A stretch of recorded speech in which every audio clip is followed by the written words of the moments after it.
When the PS3 first hit in the West, JRPG fans were left wondering if anything on the system was truly for them. Folklore was the game they had been waiting for. Presentation. Koji Okada, the father of the Shin Megami Tensei series and creative director of Folklore, isn't new to creating strange worlds with cool atmospheres. Folklore is no exception to this. Everything from the menus to the environment look great.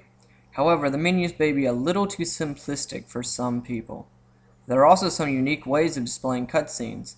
The first way is through a simple style of showing two characters on screen with text to scroll through. There are also comic book style scenes with characters in dramatic poses with text bubbles for speech.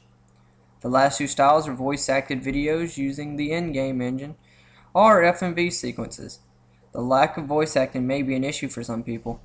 However, while hard to describe these four different storytelling techniques, they help to set Folklore apart from other JRPG storytelling techniques. Gameplay. Folklore has two main characters who the player will control. One of them is Ellen, a girl in search of her lost past, and Keats, a journalist for an occult magazine, investigating a phone call he received one day. They both arrive in Duelin Village. Both characters have storylines that intertwine through each chapter of the game, and characters can be switched after each chapter. The game plays out in two different areas.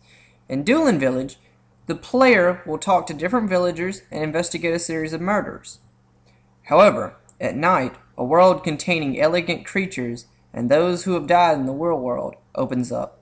This place, known as the Netherworld, is where the game's main action occurs. Players use a series of creatures known as folks to attack and use unique abilities to defeat their enemies.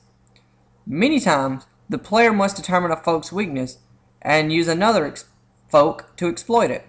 After exploiting the enemy's weakness, the folk's ID, id, the silhouette of a folk's soul, may pop out. This allows the player to activate a minigame with the 6-axis, where the player sucks the id out of an enemy, capturing its power for the player's use. I don't want to give away too much about this game, so in conclusion, I'll just say there aren't a lot of bad things I can say about Folklore. This is one of the few JRPGs on the PS3 to keep me interested from start to finish. The last one was Nier. However, if I were to point out some of the small problems, I'd have to say it's the lack of voice acting in many scenes, and it has a confusing translation with convolutes many characters' actions and motivations. Still, even with these problems, this is one of the most fun and beautiful games on the PS3, and it still holds up to this day. I give it a 5 out of 5 and a 9 out of 10.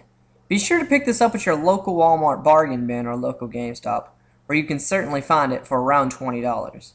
Well, this has been Kyosho 1902, and I hope to see you in the next review.